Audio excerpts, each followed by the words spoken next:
আসসালামু আলাইকুম। আশা করি সবাই ভালো আছেন। আমি চন্দ্র Banerjee. I'm a proud partner of Tuhin and Partners, and I'm presenting you Mr. Osman Goni Tuhin, the owner and founder of Tuhin and Partners. So Tuhin ভাই কেমন আছেন? আলহামদুলিল্লাহ। আপনি কেমন আছেন? আলহামদুলিল্লাহ ভালো আছি। তো আজকে আমাদের আলোচনার বিষয়টা হবে এডিআর। আমি আপনার সাথে একটু এডিআর নিয়ে আলাপ আলোচনা করতে চাই। আর ২ নম্বর হচ্ছে আমি চাই আপনি আপনার ব্যক্তিগত অভিজ্ঞতা থেকে আমাদের কাছে কিছু জিনিস শেয়ার করেন যেটা থেকে আমরা উপকৃত হতে পারি। এডিআর সাধারণত বলতে আমরা যেটা বুঝি যে কোর্টে যে ফর্মাল প্রসিডিং এ যে মামলা হয় তার বাইরে গিয়ে দুই পক্ষ সমঝোতার মাধ্যমে একটি বিকল্প বিরোধ নিষ্পত্তি, যা আমাদের দেশে আইনগতভাবে স্বীকৃত।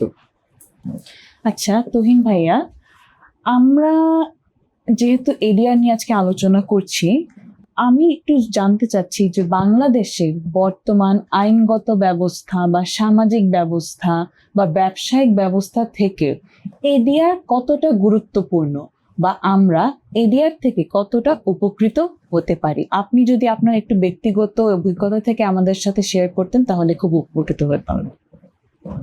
ধন্যবাদ। আমাদের বাংলাদেশের সামাজিক যে প্রেক্ষাপট রয়েছে বা ব্যবসায়িক যে প্রেক্ষাপট রয়েছে, সেইখানে এডিআর নিঃসন্দেহে তার গুরুত্ব আসলে অপরিসীম। এটা আসলে অস্বীকার করার কোনো উপায় নেই। কারণ আপনি যদি দেখেন, বিগত ১৬ই এপ্রিল ২০২৬ আমাদের আইনমন্ত্রী জাতীয় সংসদে একটি তথ্য দিয়েছেন যে ৪০,৪১,০০০ সামথিং মামলা আমাদের শুধুমাত্র নিম্ন আদালতে পেন্ডিং আছে। আর সেইখানে যদি আমি সাথে আরো হাইকোর্ট ডিভিশনকে যোগ করি, সো নিয়ার অ্যাবাউট আমাদের 50 মিলিয়ন কেসেস আর পেন্ডিং। সো এত বড় মামলার বোঝা, এবং আমরা তো সবাই জানি বাংলাদেশে আসলে মামলা শুরু হয় শেষ হয় না, কেউ বলতেই পারে না। ইভেন আইনজীবীরা হিসেবে আমিও যদি বলি, আমাকে যদি কেউ এসে জিজ্ঞেস করে একটা দেওয়ানি মামলা করতে গেলে যে কতদিন লাগতে পারে, আমি বলি যে ইটস ইটস আনকাউন্টেবল টাইম, যে এখানে আসলে অপরিসীম সময় লাগবে। We never know.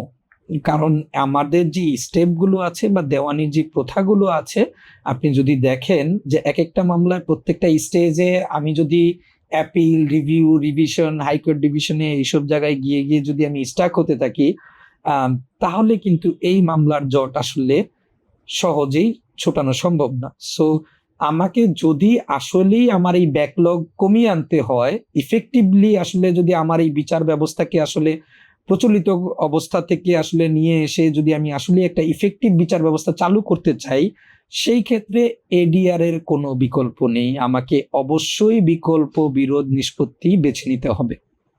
আচ্ছা, দর্শকের অবগতির জন্য আপনি একটু জানাবেন যে আমরা কি এডিআর পদ্ধতিগুলো যে কোনো ধরনের ডিসপিউটের জন্য অ্যাপ্লাই করতে পারি, নাকি কোন স্পেসিফিক ডিসপিউটের জন্য কোন স্পেসিফিক এডিআর মেথডটা আমাদের জন্য উপযোগী হয়।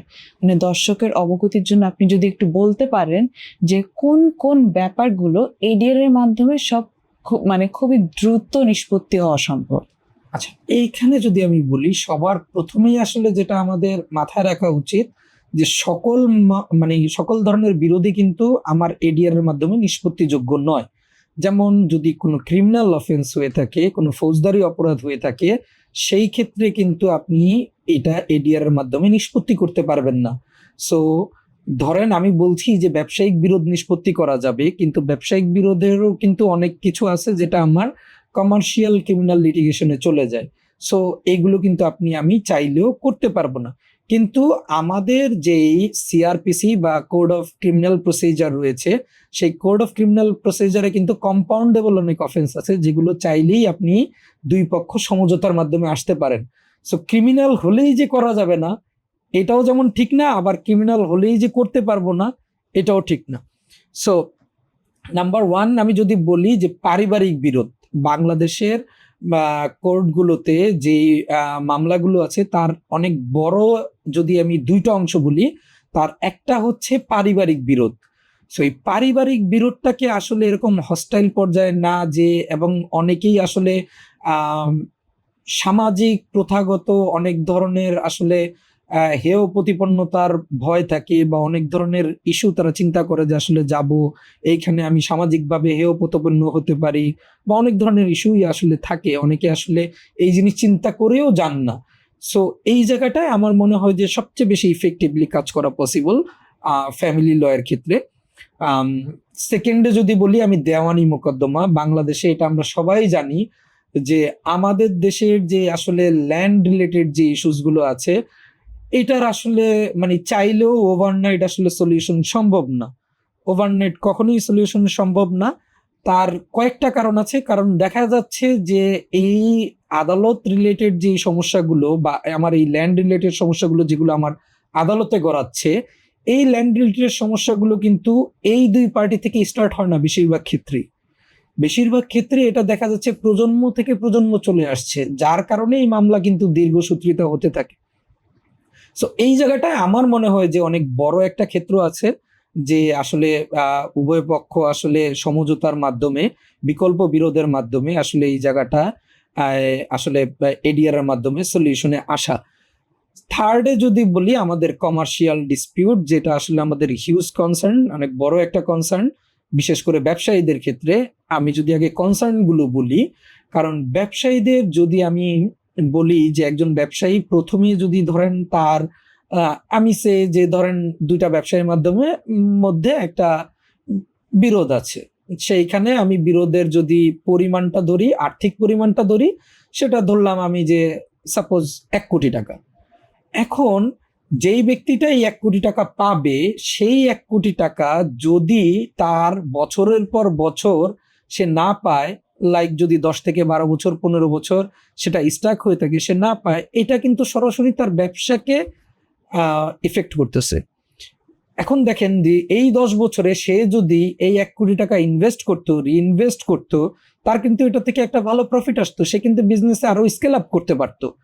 তার সাথে যদি আমি আরো একটা সমস্যা ধরি, আমাদের কিন্তু মুদ্রাস্ফীতি দিনকে দিন বেড়েই চলেছে।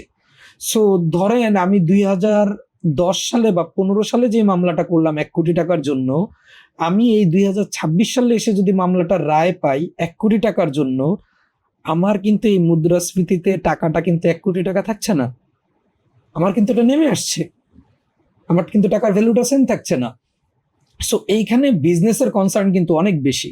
আর একটা বিজনেস কখনোই চায় না তার কোনো একটা ব্যবসায়িক যেই মূলধন সেটা আসলে বছরের পর বছর কোর্টে স্টাক হয়ে থাকুক।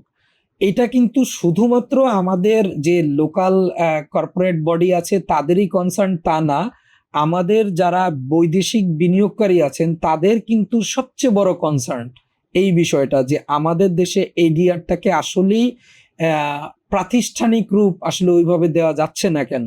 এবং আমাদের দেশে যদি আমরা ফরেন ডেলিগেটসদের দেখি যারা আসলে আমাদের দেশে বিনিয়োগ করার জন্য আসে, তাদের আসলে প্রধান যদি আমি 5টা কনসার্ন ধরি, সেই 5টা কনসার্নে কিন্তু একটা কনসার্ন হচ্ছে গিয়ে আমাদের এই এডিআর ব্যবস্থা। কারণ এই এডিআর ব্যবস্থা যদি আমার আসলেই স্ট্রং না করা যায়, আমাদের বর্তমান সরকার বা প্রিভিয়াস অন্যান্য যে সরকারগুলো ছিল সবাই কিন্তু এফডিআই এর উপরে প্রচুর ঝোঁকার চেষ্টা করেছে, এবং এফডিআই বিনিয়োগ এই বাড়ানোর জন্য তারা বিভিন্ন ধরনের প্রোগ্রাম নিয়েছে, বিভিন্নভাবে আসলে আনার জন্য তাদেরকে আসলে বিভিন্নভাবে বিভিন্ন ধরনের ইনসেনটিভ দিচ্ছে। কিন্তু ইনসেনটিভটাই কিন্তু সব না। ধরেন আমি তাকে ইনসেনটিভ দিলাম যে তাকে হয়তো আমি ট্যাক্স মওকুফ করলাম 5 বছরের জন্য, এখন তাকে আমি ট্যাক্স মওকুফ করছি 5 বছরের জন্য, তার হয়তো ট্যাক্স দিতে হচ্ছে না। ভাইস ভার্সা তার ধরেন একটা বিরোধ হলো, সেইখানে তাকে লিটিগেশন প্রসেসে যদি যেতে হয়, সেখানে গিয়ে ধরেন তারা অনেক বড় একটা অ্যামাউন্ট আটকে থাকলো কোর্টে, মানে জাস্ট একটা কোর্টের ডিসিশনের জন্য তার কিন্তু এটা আটকে রইলো। সো এটাতে কিন্তু সে একদিকে ট্যাক্স হলিডে পাচ্ছে, সেইখানে সে যেই টাকাটা বাঁচাতে পারছে, তার কিন্তু ভাইস ভার্সা এদিকে কিন্তু তার অনেক বড় একটা অ্যামাউন্ট ওই জায়গায় স্টাক হয়ে আছে। সো ব্যবসায়ীরা যখন বিনিয়োগ করে তারা কিন্তু শুধুমাত্র আমার দেশেই আসছে বলে আমার দেশেই বিনিয়োগের পরিবেশ নিয়েই গবেষণা করছে তা না, এবং শুধুমাত্র ইনসেনটিভ দেখেই যে বিনিয়োগ করবে তা না। আপনি দেখেন আমাদের পাশাপাশি বা আমাদের সমসাময়িক দেশগুলোর ভিতরে ভিয়েতনাম বা কম্বোডিয়া, এদের সাথে যদি আমি বিবেচনা করি, চায়না, ইন্ডিয়া, নেপাল এগুলোর কথা বাদই দিলাম, নেপালকেও ধরা যায় মোটামুটি, বাট নেপালের সাথে আসলে আমাদের ওই কানেকশনটা ওইভাবে হয় না। বাট ভিয়েতনাম বা কম্বোডিয়া যদি ধরি, আমাদের সাথে তাদের এফডিআই ডিফারেন্স কিন্তু অনেক হিউজ, অনেক। পার্থক্যটা কিন্তু লাইক এরকম, এত এত বড় পার্থক্য আমি যদি বলি। সো এটা কেন? সে তাকে একটা টোটাল ইকোসিস্টেম দিচ্ছে, আর আমি তাকে অফার করছি যে 5 বছর 10 বছরের জন্য তুমি ট্যাক্স হলিডে পাচ্ছ। সো আমাদের আরো অনেক সমস্যা আছে, কিন্তু সমস্যাগুলোর ভিতরে যদি প্রধান সমস্যাগুলো ফাইন্ড আউট করি, সেইখানে কিন্তু এই বিকল্প বিরোধটা কিন্তু তাদের অনেক বড় একটা কনসার্ন, যে এইটা আসলে ইনস্টিটিউশনাল রূপে তারা পাচ্ছে কিনা, বা তারা একটা আরবিট্রেশন অ্যাওয়ার্ড পাওয়ার পরে সেটাকে তারা কত দ্রুত হচ্ছে গিয়ে এক্সিকিউশন করতে পারছে। এই জিনিসগুলো কিন্তু তাদের অনেক বড় কনসার্ন। সো এই জায়গাটায় বাণিজ্যিক ক্ষেত্রে তো বৈদেশিক বিনিয়োগ প্লাস আমার লোকাল যারা আছে এই কর্পোরেট বডি, সবার জন্যই এটা অনেক বড় একটা কনসার্ন, যে আসলে এই বিকল্প বিরোধটাকে আমরা আসলে যত দ্রুতই আসলে আমরা ইনস্টিটিউশনাল রূপ দিতে পারবো, তত দ্রুতই আসলে আমাদের অর্থনীতির জন্য বেটার হবে। ফোর্থে যদি বলি, আমাদের ব্যাংকিং আইনে বা আমাদের সরাসরি যদি স্পেসিফিক্যালি বলি, আমাদের অর্থঋণ আদালত আইন, আমাদের অর্থঋণ আদালত আইনে কিন্তু দুই জায়গায় আমার মামলা পর্যায়ে বা মামলার অ্যাপিল পর্যায়ে, ইভেন আমাদের জারি পর্যায়ে মিডিয়েশনের সুযোগ রাখা হয়েছে। কিন্তু এইখানে সমস্যাটা কি, এইখানে কেন আসলে হয় না? এইখানে হয় না আসলে, ব্যাংকগুলো আসলে ওইখানে, যেহেতু কোর্টের আন্ডারে আসলে এই এরিয়াটা হয়, ব্যাংকগুলো আসলে ইনস্টিটিউশনাল রূপে আসলে ওইভাবে মিডিয়েশনটা করে না বা আরবিট্রেশনটা করে না। আরবিট্রেশনে তো তারা যায়ই না, শুধুমাত্র মিডিয়েশনটাই করে। সো এইখানে তারা আসলে তাদের যে স্ট্রাকচারটা আছে সেই স্ট্রাকচারের ভিতর থেকে তারা আসলে বের হতে চায় না। সো তারা যদি আসলে না বের হতে চায়, এই জায়গাটা আসলে এনফোর্স করা কষ্টকর। সেই ক্ষেত্রে আমাদের গভর্নমেন্টকেই আসলে উদ্যোগ নিতে হবে, এটাকে ইনস্টিটিউশনের বাইরে এনে বা কোর্টের বাইরে এনে, আমি ইনস্টিটিউশন বলতে কোর্টকে বোঝাচ্ছি, কোর্টের বাইরে এনে তাদেরকে আসলে একটা ফ্লেক্সিবল জায়গা দেওয়া, যাতে দুই পক্ষই আসলে কমফোর্টেবলি কথা বলে বিকল্প বিরোধটা করতে পারে। এখন ধরেন ব্যাংক যদি সবার জন্য সেম একটা আহ, উম, আমি যদি বলি একটা প্রক্রিয়া দেয় যে মিডিয়েশনের জন্য, লাইক ধরেন যার 10 কোটি টাকা লোন আছে তাকেও বললো যে বছরে আপনি 3টা কিস্তিতে পরিশোধ করে দেন, আমরা মামলাটা তুলে নেব। আবার যার ধরেন 10 লক্ষ টাকা লোন আছে তাকেও যদি আমি বলি বছরে 3টা কিস্তি দেন, আমি তুলে নেব। এখন যে 10 কোটি টাকা, সে দেখা গেছে তার যে অবস্থা, বিভিন্ন প্র্যাকটিক্যাল অবস্থাও আমাকে চিন্তা করতে হবে, পারিপার্শ্বিক অবস্থাও চিন্তা করতে হবে। এখন এই কমফোর্ট জোনের জায়গাটা তৈরি করার জন্য আসলে কিন্তু আহ আমার ওই পরিবেশটা নেই আমাদের এই অর্থঋণ আদালত আইনের আন্ডারে যে মিডিয়েশন গুলো হয়। সো ইভেন এইখানে যেই অবস্থাগুলো রাখা হয়েছে, যে বিভিন্ন অ্যামাউন্টের জন্য বিভিন্ন অফিসারদের আসার কথা বলা হয়েছে। এন্ড মজার বিষয় হচ্ছে, আমি অর্থঋণ আদালত নিয়ে অনেকদিন কাজ করার ক্ষেত্রে যেটা দেখেছি এবং ব্যাংককে রিপ্রেজেন্ট করার ক্ষেত্র থেকে আমি যেটা দেখেছি, ব্যাংক আসলে একটা শেখানো কথা বলে দেয় তাদের অফিসারকে, তারা আসলে এসে অতটুকুর ভিতরেই থাকে, এবং তারা আসলে কোনটা প্র্যাকটিক্যাল অবস্থা, ওই জায়গায় আসলে কি হচ্ছে, কোনো কিছুই আসলে শুনতে রাজি না।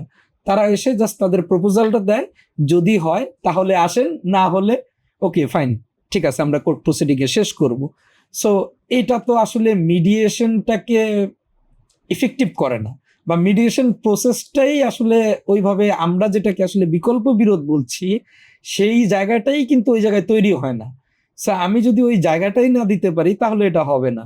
সো এইখানে অর্থঋণ আদালত আইনে আসলে যেহেতু আমাদের প্রচুর পরিমাণে মামলা পেন্ডিং আছে, ইভেন আমরা দেখে থাকবো যে এই যে আমরা, এটা তো আসলে এখন একটা হটকেক, যে সবাই বলে যে বাংলাদেশে এত এত পরিমাণ ঋণ খেলাপি, দুই একদিন পরপরই আমরা পত্রিকায় দেখছি যে বাংলাদেশে এত পরিমাণ ঋণ খেলাপি, এত পরিমাণ ঋণ খেলাপি। ইভেন প্রতি 3 মাস পর পর বা 4 মাস পর পর কোয়ার্টারলি খুব সম্ভবত বাংলাদেশ ব্যাংকও একটা প্রতিবেদন প্রকাশ করে, এবং এটা নিয়ে প্রচুর লেখালেখি হয়, পত্রিকায় কথা হয়, টক শোতে কথা হয়। কিন্তু এটা কমানোর জন্য এবং ইফেক্টিভলি এই মানে এই খেলাপির পর্যায়ে না যাওয়ার জন্য, যে এই ঋণগুলো ম্যানেজমেন্ট করার জন্য এবং মিডিয়েশনের মাধ্যমে, এই বিকল্প বিরোধের মাধ্যমে যে নিষ্পত্তির জন্য যে ব্যবস্থাটা, ইফেক্টিভ ব্যবস্থাটা, সেটা কিন্তু নিচ্ছে না কেউ। So, আমার মনে হয় এই জায়গায় অনেক বড় একটা ক্ষেত্র আছে, এবং এটাও কিন্তু সরাসরি ব্যবসাকে এফেক্ট করছে। সো এই জায়গাটাও আসলে আমাদের দেখার আসলে অনেক সুযোগ রয়েছে। এর বাইরে আসলে আরো অনেক ছোটখাটো ক্ষেত্র তো রয়েছেই, বাট আমার মনে হয় যে মূলত এই 4টা ক্ষেত্রে যদি ইফেক্টিভলি করা যায়, আমার মতে বাংলাদেশের মামলা জট অনেকাংশেই কমে আসবে। আমার একটা প্রশ্ন আছে তুহিন ভাই, আমরা যারা আইন পেশার সাথে জড়িত আছি, ফর এক্সাম্পল কেউ আমরা শিক্ষকতার সাথে জড়িত, কেউ আমরা কোর্ট প্র্যাকটিসে আছি, কেউ আমরা কর্পোরেট প্র্যাকটিসে আছি। এখন আমরা যারা মোটামুটি সবাই আইন পেশা নিয়ে কাজ করছি, আমাদের মাঝখানে কি আমরা সবাই এডিআরটাকে নিয়ে একদম ওয়েল ইকুইপড বা ওয়েল এডুকেটেড? আর সেটা যদি না হয়ে থাকে, আপনি যদি বলতে চান যে না আমরা সবাই এটা নিয়ে ওয়েল ইকুইপড না, সেটার মূলত কারণটা কি হতে পারে? আচ্ছা, আপনার এখানে প্রশ্ন আসলে 2টা। নাম্বার 1 হচ্ছে আমরা ওয়েল ইকুইপড কিনা, এডিআর সম্পর্কে আসলে আমরা ওয়েল নোন কিনা, এবং নাম্বার 2 হচ্ছে গিয়ে আসলে এটার প্রধানত কারণগুলো কি যদি না হয়ে থাকে। যদি আমি সরাসরি বলি আপনার প্রথম প্রশ্নের উত্তর, সেখানে আসলে না, আমরা আসলে ওয়েল নোন না এডিআর এর সাথে। কেন না? আসলে এই এডিআরটাকে আমরা যদি আসলে ইনস্টিটিউশনাল রূপ দিতে যাই, আমাদের তো আসলে লয়ারদেরকে ওইভাবে ট্রেন আপ করতে হবে। সো একাডেমিক্যালি আমাদের খুব বেসিক একটা ধরেন হচ্ছে গিয়ে নলেজ দেওয়া হয় এডিআর সম্পর্কে, খুবই বেসিক। কিন্তু মজার বিষয় হচ্ছে আপনি একাডেমিক্যালি কিছু নলেজ নিয়ে আসলেন, যখন প্রফেশনে আসেন তখন আপনি এডিআর সম্পর্কে কোনো কিছু দেখছেন না, বা এডিআর রিলেটেড কোনো প্র্যাকটিসও আপনি দেখছেন না। তখন কিন্তু আলটিমেটলি আপনার ওইটার প্রতি জানার আগ্রহ আপনার ওইভাবে তৈরি হয় না। কারণ আপনি এখানে প্রফেশনে আছেন, প্রফেশনে আপনার যেটা আসলে আপনার কাজে লাগছে, প্রতিদিন কাজে লাগছে, বা যেটা আপনার কাজে আসলে রেগুলার বেসিসে কাজে লাগে, সেটা প্রতিদিন হোক বা মাসিকভাবেই হোক বা বৎসরিকভাবে হোক, যেভাবেই হোক, আমি যেটা দেখছি যে যেটা আসলে আমার প্র্যাকটিক্যালি আমার প্রফেশনের সাথে অ্যালাইন্ড, আমি কিন্তু ওই জিনিসটাই শিখতে আগ্রহী হই। কিন্তু আমি যখন দেখছি যে আসলেই এডিআরটা আমার প্রফেশনের সাথে অ্যালাইন না, তখন কিন্তু ওইটা সম্পর্কে জানার আগ্রহটা আমার আসলে ওইভাবে তৈরি হয় না।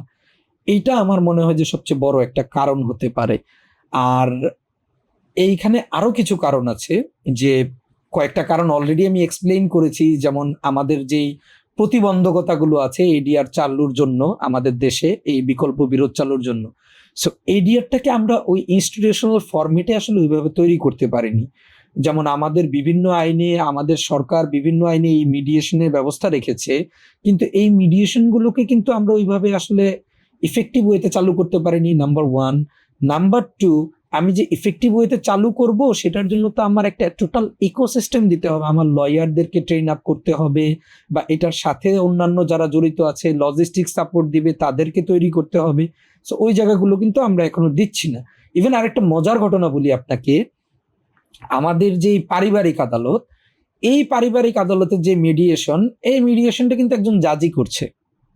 সে একজন জাজ যখন তার আন্ডারে চলা একটা কেসের মিডিয়েশন সে নিজে করে, সে কিন্তু তার খাস কামরায় নিয়ে যাচ্ছে দুই পক্ষকে, লয়াররাও থাকছে না। সো ধরেন একজন ক্লায়েন্ট স্বাভাবিকভাবে তার লয়ার ছাড়া সে রিপ্রেজেন্টেশন পছন্দ নাই করতে পারে, সে ওই জায়গায় ওপেনলি কথা বলতে নাই চাইতে পারে। ইভেন দো তারা ওপেনলি যদি কথাও বলে, দেখা গেছে মামলার বাইরে গিয়েও ওই জায়গায় অনেক কথাবার্তা হবে। এখন যদি ধরেন আপনার এই মিডিয়েশনটা ফেল করে, যেই জাজ আপনার বিচার করতেছে মামলাটার, ওই জাজ কিন্তু আপনার এই ইনফর্মাল কথাবার্তাগুলো জানলো, এবং এটা কিন্তু সামহাও আমরা বিশ্বাস করি বা না করি, বা যদি আমরা স্বীকার করতে নাও চাই, এটা কিন্তু আমার এই মামলাতে গিয়ে পরবর্তীতে ইফেক্ট করে ডেফিনেটলি। সো এই জায়গাটা আসলে আমার মনে হয় যে টোটাল একটা ইকোসিস্টেম বিল্ড আপের জন্য সবার আগে এগিয়ে আসতে হবে আমাদের আইনজীবীদের। কারণ আমরা আইনজীবীরাই যদি জানি, কারণ সরাসরি ক্লায়েন্টের সাথে কমিউনিকেশনটা কিন্তু আমাদের হয়, একজন একাডেমিশিয়ান তার সাথে কিন্তু সরাসরি ক্লায়েন্টের সাথে ওইভাবে ইফেক্টটা হয় না। হ্যাঁ, তারও একটা ইফেক্ট রয়েছে, কারণ সে ভবিষ্যৎ আইনজীবীদের গড়ে তুলছেন, কিন্তু সরাসরি ক্লায়েন্টের সাথে বা সমাজের সাথে কানেক্টেড কিন্তু আমরা আইনজীবীরা। সো আইনজীবীদের সবার আগে হচ্ছে গিয়ে তৈরি হওয়া প্রয়োজন। এই জায়গায় শুধুমাত্র গভর্নমেন্টের কাছ থেকে যে ট্রেন আপগুলো আসে, এবং সেটা খুবই স্বল্প লোকজন পায়, এবং সেটা খুবই লিমিটেড, 1 দিন বা 2 দিনের একটা ওয়ার্কশপ, এবং সেটা ধরেন আমাদের ঢাকা বার অ্যাসোসিয়েশনে বর্তমানে আইনজীবীর পরিমাণ নিয়ার অ্যাবাউট 35,000 বা তার বেশিও হতে পারে। আমি যদি সদস্য সংখ্যার যে নাম্বারটা, সে নাম্বারটা থেকে বলছি, হয়তো বা অ্যাকচুয়াল নাম্বারটা আরো কম হতে পারে। কিন্তু যদি আমি অন অ্যান অ্যাভারেজ 30,000ও ধরি, 30,000 আইনজীবীকে আপনি ধরেন প্রতি বছর যদি একটা মিডিয়েশনের ট্রেনিং হয়, সেখানে হয়তো আপনি সর্বোচ্চ 200 জনকে নিচ্ছেন, এবং এই সর্বোচ্চ 200 জন কোনো না কোনোভাবে রেফারেন্সের মাধ্যমে যাচ্ছে। সো আমি যদি বলি যে 30,000 থেকে 200, আমি যদি এটাকে পার্সেন্টেজে আনি, আপনি দেখেন এটা কিন্তু নট ইভেন 1%। সো এই ট্রেন আপের জায়গাটা শুধুমাত্র আমরা গভর্নমেন্টের দিকে তাকিয়ে থাকলেই হবে না, অন্যান্য যারা ইনস্টিটিউশনাল জায়গা থেকে আছে তাদেরকেও এগিয়ে আসতে হবে, এবং আইনজীবীদেরও এগিয়ে আসতে হবে যে তাদেরকেও আসলে এই জায়গাটায় নিজেদেরকে যোগ্য করে তুলতে হবে। কারণ day by day the world is evolving. আপনি দেখেন উন্নত বিশ্বে কিন্তু মামলার সংখ্যা কমে যাচ্ছে। পৃথিবীর বিভিন্ন দেশে তারা কারাগার বন্ধ করে দিচ্ছে, তাদের লিটিগেশন প্রসেস নেই বললেই চলে, খুবই ফিউ, ভেরি ফিউ। তো তারা কেন ওই জায়গাটায় যাচ্ছে? কারণ তারা চায় যে শর্ট টাইমে একটা ডিসপিউট সেটেলমেন্ট হয়ে যাক। কারণ এই ডিসপিউটটা আপনি যতদিন গড়াবেন ততদিন শুধুমাত্র যে এই দুই পক্ষেরই ক্ষতি হচ্ছে তা না, সরকারের পক্ষ থেকে যেই ধরেন যদি ক্রিমিনাল মামলা বলি যেগুলো কম্পাউন্ডেবল, সেই জায়গায় কিন্তু একজন আইনজীবী নিয়োগ আছেন। ইভেন যদি দেওয়ানি মামলাও বলি, দেওয়ানি মামলাও তো আমাদের অনেক মামলা সরকারের বিপক্ষে থাকে, বা অনেক সময় দেখা গেছে সরকারের বিপক্ষে সরাসরি না হলেও সরকার মোকাবেলা বিবাদী থাকে। যেহেতু এখানে ল্যান্ড রিলেটেড ইস্যু, এইখানে আমাদের DC office, AC land office, বা আমাদের ভূমি অফিস, আমাদের যে ভূমি সংস্কার বোর্ড, এইগুলো কিন্তু জড়িত আছে। তো এদের জন্য কিন্তু গভর্নমেন্ট আবার আমার কিন্তু গভর্নমেন্ট লিডার নিয়োগ করছেন, তাদেরও কিন্তু সময় নষ্ট হচ্ছে। তারপর গভর্নমেন্ট জাজ নিয়োগ দিচ্ছেন।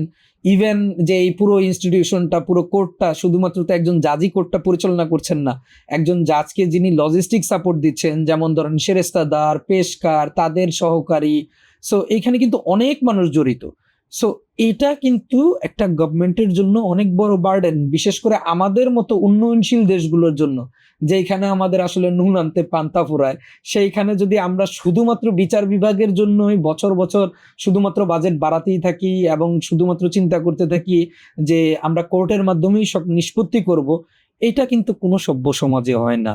আমাদের কিন্তু সেই জায়গা থেকে মাইন্ডসেটটা আসলে সরিয়ে নিয়ে আসতে হবে যে শুধুমাত্র কোর্টের পেছনেই আমি অনেক বড় বড় হচ্ছে গিয়ে আমি বাজেট দিব, সেইখানে অনেক কিছু করব, সেইখানের মাধ্যমে যত মামলাই হোক সব নিষ্পত্তি করব। এই মাইন্ডসেট থেকে গভর্নমেন্টকেও বেরিয়ে আসতে হবে। সো গভর্নমেন্টেরও এই জায়গায় এডিআর এর প্রোগ্রামগুলো বাড়াতে হবে, যে তারা আসলে এখানে আমাদের বার কাউন্সিল অনেক বড় একটা ভূমিকা পালন করতে পারে, আমাদের যে বার অ্যাসোসিয়েশন গুলো আছে সকল বার অ্যাসোসিয়েশন গুলো অনেক বড় ভূমিকা পালন করতে পারে। সো এইখানে শুধুমাত্র গভর্নমেন্টের দিকে না তাকিয়ে থেকে অন্যান্য যারা আরো ইনস্টিটিউশন আছে, বা আপনি দেখেন অনেক লিগাল ট্রেনিং ইনস্টিটিউশন আছে, তাদেরকেও আসলে এগিয়ে আসা উচিত বলে আমি মনে করি। তার মানে আপনি বলতে চাচ্ছেন যে যারা এডিআর সম্পর্কে জানার জন্য আগ্রহী তারাও অ্যাকচুয়ালি সঠিক প্ল্যাটফর্মটা পাচ্ছে না এটা নিয়ে এডুকেটেড হওয়ার, if I am not wrong, right? Exactly. In that case আমাদের তুহিন অ্যান্ড পার্টনার্সের, আমাদের আইন পেশায় যারা আছে তাদেরকে কি অফার আমরা করতে পারি আমাদের তুহিন অ্যান্ড পার্টনার্স থেকে? আচ্ছা, এইখানে আমাদের ভবিষ্যৎ কিছু বড় পরিকল্পনা রয়েছে, এবং সেই বড় পরিকল্পনার অংশ হিসেবেই আমরা সামনেই খুব শীঘ্রই একটি ফ্রি ওয়েবিনার নিয়ে আসছি আইন পেশাজীবীদের জন্য, এই এডিআর সম্পর্কে একটা বেসিক ধারণা দেওয়ার জন্য, এবং ভবিষ্যতে আমরা আস্তে আস্তে এই প্রোগ্রামগুলো বাড়ানোর চেষ্টা করব, এবং আমরা একটা কমিউনিটি তৈরি করার চেষ্টা করব যার মাধ্যমে আমরা সবাই উপকৃত হতে পারি। Thank you so much Tuhin ভাই, অনেক ভালো লাগলো আপনার সাথে কথা বলে। ধন্যবাদ। আপনাকেও ধন্যবাদ। ইনশাল্লাহ আবার পরে কথা হবে। আচ্ছা